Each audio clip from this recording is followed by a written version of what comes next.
김유신, 이칭 별칭 흥무대왕, 유형 인물, 시대 고대 삼국, 출생 595년, 사망 673년, 성격 장군, 성별 남자, 대표 관직 대총관. 595년 진평왕 때부터 673년 문무왕 때까지 생존하신 신라의 삼국통일의 중심적인 역할을 담당한 장군. 증조부는 법흥왕 532년 신라에 투항한 금광가야의 구해왕이며 할아버지는 무력, 아버지는 서현이다. 어머니는 만명부인이다. 어머니의 증조부는 지증왕, 할아버지는 진흥왕의 아버지인 입종갈문왕, 아버지는 수쿨종이다. 수쿨종은 만명을 감금하면서까지 서현과 혼인을 반대한 바 있다. 이는 신라에 투항한 가야 왕족이 당시에 비록 진골 귀족으로 편입되어 있긴 했지만 왕족 출신과 통혼할 만한 대귀족은 되지 못했기 때문이었던 것으로 보인다. 신라에서 금강가야 왕족의 후예들은 신라 왕족의 김씨와 구별하여 신김씨라 칭하기도 하였다. 삼국사기는 서현과 만명이 야합했다고 기록하고 있다. 한편 수쿨종이 만명을 감금한 곳에 갑자기 벼락이 쳐서 만명이 탈출하여 서현과 다시 만나게 되었다는 설화도 전한다. 이러한 설화는 둘의 혼인이 파격적이고 극히 어려운 상황에서 이루어졌음을 보여준다. 그리고 그 사이에서 태어난 김유신의 출신이 같은 진골 귀족이라 해도 당시 신라를 주도한 대귀족들과는 차이가 있었음도 암시해준다. 이러한 상황은 그가 누이를 김춘추, 즉 태종무열왕과 혼인시킬 때의 극적인 과정에서도 확인할 수 있다. 김춘추와 사통하여 임신한 누이를 화형시키려고 하자 그 사실을 안 선덕여왕이 나서서 극적으로 혼인을 성사시킨 것이다. 이는 이 무렵까지도 그의 가계가 왕실과 정상적인 방법으로는 혼인하기 어려운 처지였음을 보여준다. 그런데 김춘추와 혼인한 누이는 바로 문무왕과 김인문 등을 낳은 문명왕후로서 이 혼인의 결과는 그 뒤 그의 일족의 세력이 성장하는 데 큰 영향을 주었을 것이다. 아내 지소 부인은 태종무열왕의 셋째 딸이었는데 그와 태종의 이처럼 서로 얽힌 혼인 관계는 당시 신라 사회의 간섭에 어긋나는 일은 아니었다. 지소 부인과의 사이에는 삼강, 원술, 원정, 장희, 원망 등 5 아들과 4딸을 두었다. 그리고 서자로서 군승이 있었다 한다. 손자로는 윤중, 윤문이 있었고 현손으로는 그의 행록 10권을 지었다는 장청의 이름이 전한다. 아우로는 삼국통일 전쟁기에 장군으로 활약한 흠순이 있다. 윤중의 서손 암은 둔갑술과 병법에 능하였다 한다.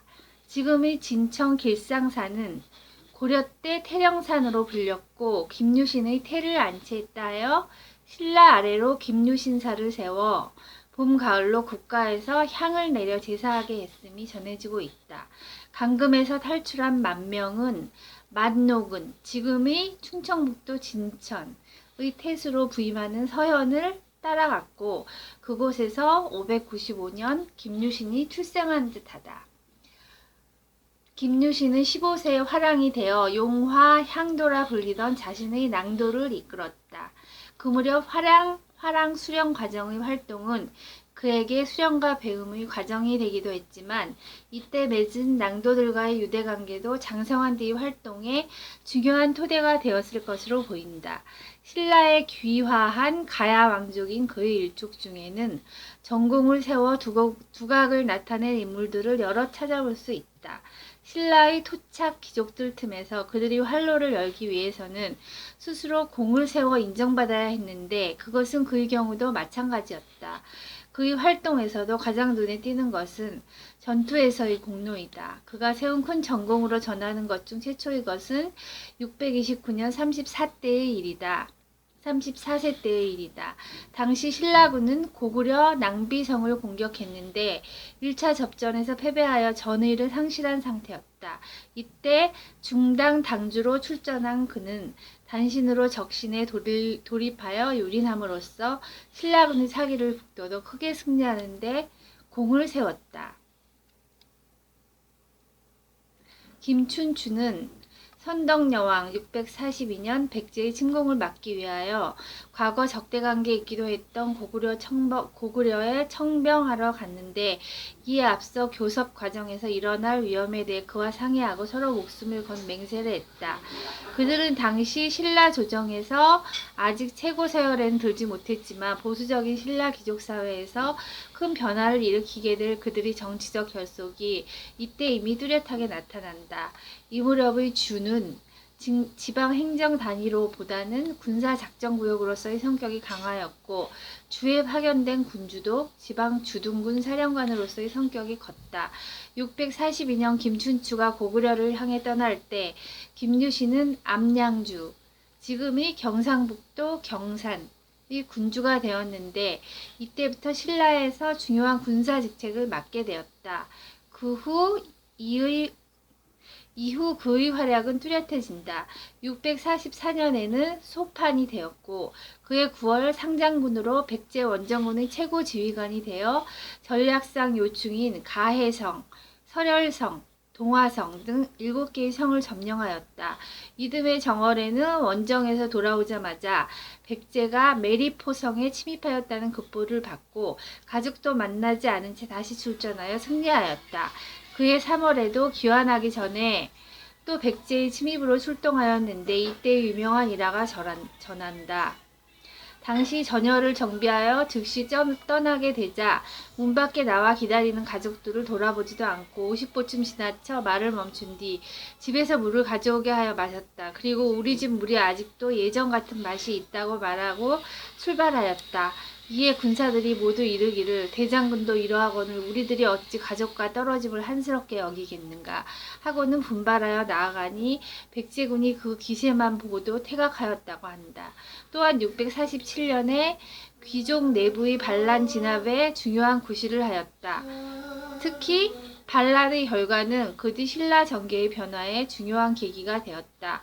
반란 세력의 우두머리는 당시 귀족회의 장인 상대 등 비담이었다. 그들은 여왕은 정치를 잘할 수 없다고 주장하며 명활성을 거점으로 월성의 왕족 세력을 공격하였다.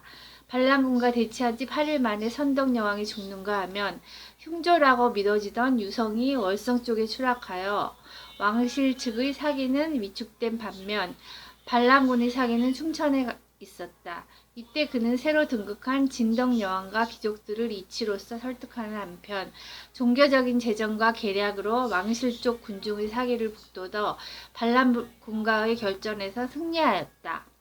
반란이 진압된 뒤 상대 등이 된 알천은 신라의 전통적 귀족이었다.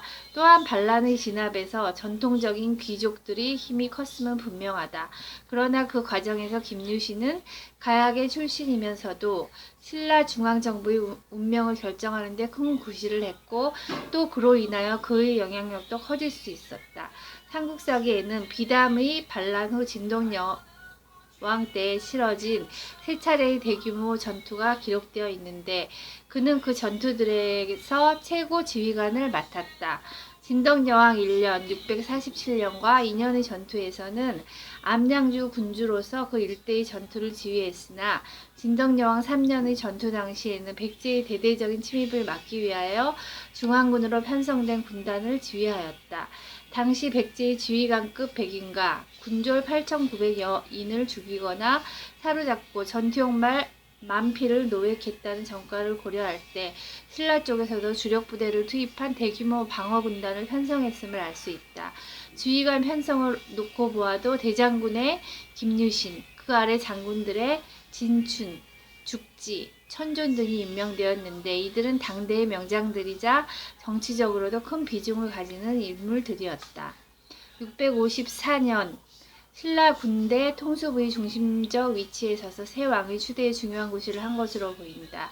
진덕 여왕이 죽자 당시 귀족회의에서는 상대 등이던 알천을 왕으로 추대하였다. 그러나 다음 왕에 즉위한 것은 김춘추, 곧 태종무열왕이었다. 귀족회의 추대를 뒤였고 태종이 즉위하기까지 과정에 대해 신라 본기에서는 왕에 추대된 알천이 굳이 사양하고 대신 김춘추를 추천하여 김춘추가 3번 사양한 다음 부득이 즉위했다고 설명하고 있다. 그러나 귀족회의 결정이 번복된 과정이 실제로 그처럼 평화적이고 순탄했다 해도 그 이면에는 당시 김춘추를 지지하는 세력이 존재했음을 생각하지 않을 수 없으며 그는 그 중요한 지지 세력을 하나였던 것으로 보인다.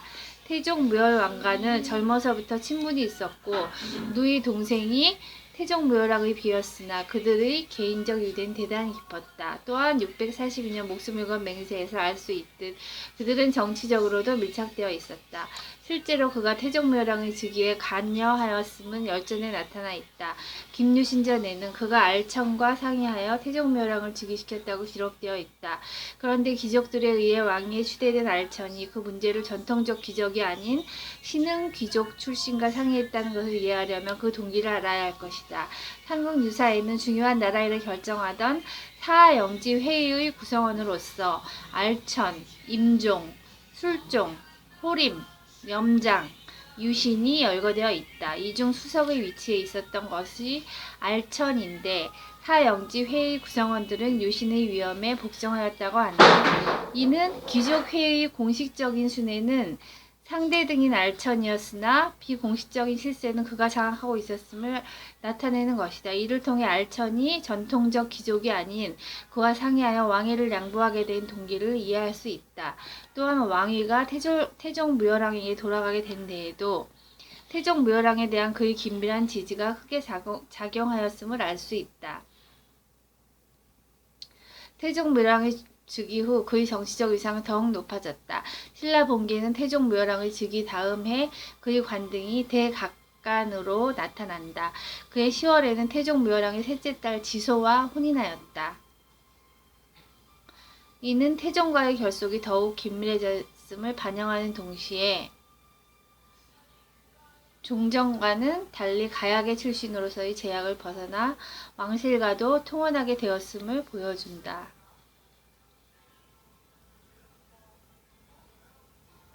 660년 정월에는 귀족회의 순회인 상대 등이 되어 삼국통일 전쟁 과정에서 신라를 이끄는 중추적 구실을 하게 되었다. 그해 그는 신라군을 이끌고 당나라 군대와 함께 백제를 멸하였다. 태종무열왕을 뒤이어 문무왕이 즉위한 뒤에도 그의 정치적 비중은 약화되지 않았다. 661년 문무왕 6월에는 고구려를 원정하였다. 이 원정에는 그는 고구려 평양성을 공격하다 군량이 떨어져 공경에 처한 당나라 군대를 지원하기 위해 고구려 중심부까지 왕복하는 결사적인 수송작전을 펼쳤으며 당나라 군대가 퇴각하자 이듬해 정월 고구려군의 매복과 추격을 물리치고 돌아왔다. 663년 백제 병을 꾀하는 백제 유민과 그들을 지원하는 외의 연합 세력을 격파하였고 664년에 백제 유민이 사비성에서 붕괴하자 은비랑 계책을 일러주어 평정하게 하였다. 신라와 당나라 연합군이 고구려를 멸망시킨 668년 신라군의 총사령관 격인 대총관이 되었다. 그러나 늙고 병이 들어 원정에 참가하지 못하고 왕경에 남아 원정을 떠난 왕을 대신하여 신라 국내의 통치를 담당하였다.